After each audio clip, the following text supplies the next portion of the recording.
नहमदुहु व नुसल्ली अला रसूलिहिल करीम। बिस्मिल्लाहिर्रहमानिर्रहीम। अल्लाहुम्मा इन्नी अस्अलुका इल्मन नाफिअन व रिज़्क़न तय्यिबन व अमलन मुतक़ब्बला। अस्सलामु अलैकुम। आज हम अपने कुछ रवैयों के बारे में बात करेंगे कि इस तरह कि आप एक इमेजिनेशन कायम किया करें। एक बास्केट ले लें या कोई भी चीज़, कोई भी कंटेनर, कुछ भी, या अपने हाथ ही जैसे दुआ के लिए उठाते हैं, इस तरह करके कि जितनी भी जो भी चीज़ हमें परेशान कर रही है उसमें ला कर रख दें। करके देखें कि या अल्लाह, मैंने ये तेरे हवाले कर दिया, मैं इनसे नहीं निमट सकती, मैं हर किसी को समझा नहीं सकती, मैं हर किसी को जवाब नहीं दे सकती, आपने ही या अल्लाह इसे ठीक करना है, मैं इस मसले से नहीं निमट सकती। मैं जितना भी गम कर लूँ, अपने आप को टॉर्चर कर लूँ, परेशान कर लूँ, वो मसला तो वहीं रहेगा ना, वहीं है। वो तो अल्लाह ही सॉल्व करने वाला है, जो कादिर मुतलक है, कुन फयकून है, मिन हैसु ला यहतसिब, यानी अल्लाह वहाँ से करता है जहाँ हमारा गुमान भी नहीं होता। तो हमारा काम है सिर्फ तकवा और सब्र। लेकिन जब हम परेशानी में होते हैं तो सब्र और तकवा तो भूल ही जाते हैं। फिर हमारी ज़बान से गलत बातें निकलती हैं, दिल बदगुमानी करता है। इसलिए मुंह से बोल कर कहें कि या अल्लाह, मैंने माफ़ किया, तू भी मुझे माफ़ कर दे। इतना कुछ इंसान की ज़िंदगी में चल रहा होता है कि हमें कुछ ना कुछ, कहीं ना कहीं कोई चीज़ प्रिक कर जाती है। डेली रूटीन में ऐसा होता है। और बाज़ औक़ात तो कुछ लोग हमारी ज़िंदगी में ऐसे होते हैं, हमसे जुड़े होते हैं, टॉक्सिक होते हैं कि इनसे जब भी मामला करो, जब भी बात करो तो परेशानी ही मिलती है। तो क्या करें, कितना सा परेशान हों, क्योंकि परेशान होने से मसाइल हल नहीं होते। हल सिर्फ़ और सिर्फ अल्लाह के पास है। हमारा काम है सब्र करें और मुतमईन हो जाएं अल्लाह के हवाले करके। अच्छा, यहाँ एक बात जो है ऐसी है कि जिसे हम समझना चाहिए हमें, कि सब्र और बर्दाश्त दो अलग अलग चीज़ें हैं, और इन्हीं चीज़ों के ऊपर सब्र करना है जिनका अजर आगे दिया जाएगा इंशाअल्लाह। हमेशा याद रखें कि सब्र और बर्दाश्त दो अलग अलग चीज़ें हैं। हमने हमेशा इन्हें एक ही चीज़ समझा है, लेकिन ये दोनों मुख्तलिफ चीज़ें हैं। हमें कई दफ़ा लग रहा होता है कि हम सब्र कर रहे हैं, लेकिन हम सब्र नहीं, बर्दाश्त कर रहे होते हैं। बर्दाश्त एक ऐसी चीज़ है जो कि आपके हाथ में है और आप इससे खुद डील कर रहे होते हैं। और सब्र एक ऐसी चीज़ है जिसमें आपकी कोई मुदाखलत नहीं होती। आपने वो अल्लाह पर छोड़ दिया, मुतमईन हो गए और फिर आप उससे डील करते हैं। लेकिन जो चीज़ अल्लाह पे छोड़ दी वो सब्र है। इस चीज़ का हमेशा ख्याल रखें। There is a huge difference between सब्र एंड बर्दाश्त, क्योंकि जो सिला है वो सब्र का बड़ा है, बर्दाश्त का सिला बड़ा नहीं होता। आप सब्र तो कर रहे हैं, लेकिन शिकवे शिकायत भी इधर उधर कर रहे हैं, लोगों को भी बता रहे हैं, रो भी रहे हैं, कुड़ भी रहे हैं, खुद भी बार बार ये सोच के हलकान होते हैं, हम ये ऐसा क्यों हो गया, इस तरह होना चाहिए था, इस तरह हो जाता, इस तरह ना होता।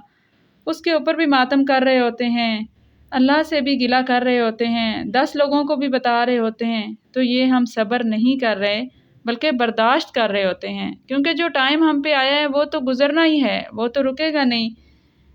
जो करना है ऐसा करके भी वक्त ने गुजर जाना है, कुछ भी नहीं ठहरना। इसी वजह से फिर इस चीज़ का हमें सिला भी नहीं मिलता। सब्र तो ये है कि एक चीज़ अल्लाह ताला पर छोड़ दी, इसके ऊपर फिर बात ही नहीं करते।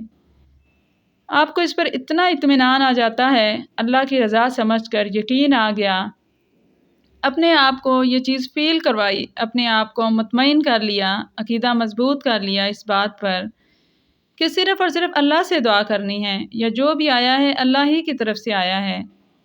या अल्लाह, जो भी होगा तेरी रज़ा में मैं राज़ी हो जाऊँगा। सब्र का सिला इसलिए बड़ा होता है कि इसके अंदर अपने अकीदे को इतना मान लेते हैं कि खुदा पर, अल्लाह पर इतना यकीन कर लेते हैं कि वो फिर खुद आपको लेकर चलता है। जैसा कि एक शेर में भी बताया गया है कि मिटा दे अपनी हस्ती को अगर कुछ मर्तबा चाहिए, कि दाना खाक में मिलकर गुलो गुलजार होता है।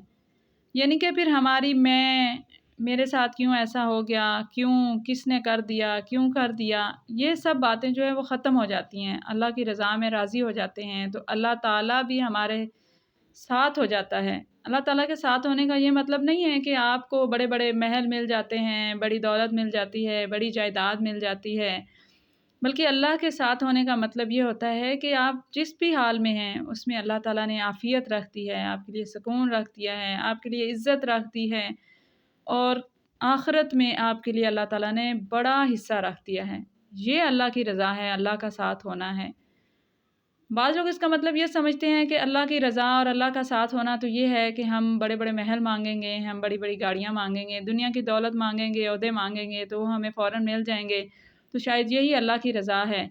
تو اگر ہم دیکھیں جیسا کہ فرعون اور حضرت موسیٰ علیہ السلام، حضرت موسیٰ علیہ السلام کس طرح کے حالات میں اللہ تعالیٰ نے ان کی پرورش کی، کس طرح کے حالات میں اللہ نے پروان چڑھایا، کس طرح غربت کی حالت میں، پردیس کی حالت میں اللہ تعالیٰ نے ان کو پروان چڑھایا، لیکن وہ کتنے اللہ کے محبوب تھے، اللہ نے ان کو اتنی عزت دی۔ وہ کس لیے؟ کیونکہ اللہ ان کے ساتھ تھا، اللہ تعالیٰ ان سے راضی تھا۔ اور دوسری طرف فرعون کو دیکھیں، اس کے کتنے بڑے بڑے محل تھے، کتنی بڑی بڑی، اس نے خدائی کا دعویٰ کر دیا، اتنے جو ہے مال و دولت تھی اس کے پاس، لیکن وہ اس کے ساتھ اللہ تعالیٰ نہیں تھا۔ تو اس چیز سے ہمیں اندازہ ہوتا ہے کہ دنیا کی قدر اور دولت جو ہے وہ اللہ کی رضا نہیں ہے۔ اللہ کی رضا تو یہ ہے کہ یا اللہ جو ہوا تیری طرف سے، بیدک الخیر، تیری طرف سے جو ہوا ہے اسی میں بھلائی ہے، اسی میں بہتری ہے، اور اپنے آپ کو مطمئن کر لینا کہ یا اللہ تو ہمیں اس میں راضی کر دے، یا اللہ تو ہم سے راضی ہو جا۔ تو انشاءاللہ ہم اس چیز کو سمجھیں گے کہ ہمیں صبر کرنا ہے، اور صبر بھی اللہ تعالیٰ سے ہمیں دعا مانگنی چاہیے کہ یا اللہ ہم تیرے عاجز اور کمزور نادان بندے ہیں، ہم اس چیز کے شاید اتنے مکلف نہیں ہو سکتے، یا اللہ تو قادر ہے، صبر کا اجر بہت بڑا ہے، یا اللہ لیکن ہم پھر بھی انسان ہیں، فطرتاً جلد باز ہیں، یا اللہ تو اپنا کرم کر دے، تو ان حالات سے ہمیں نکال دے۔ تو یقیناً اللہ تعالیٰ جو ہے ان دعاؤں کو سنتا ہے۔ اللہ سے باتیں کرنے کا ایک تعلق بننا چاہیے، چلتے پھرتے، اٹھتے بیٹھتے، ہم جو ہیں سوتے ہوئے، رات کو آنکھ کھل جائے تو اللہ سے باتیں کریں۔ یقین کریں یہ آپ کو یوں محسوس ہوگا جیسے بہت قریب سے کوئی آپ کی بات کو سن رہا ہے اور آپ کو حوصلہ مل رہا ہے۔ جزاکم اللہ خیرہ۔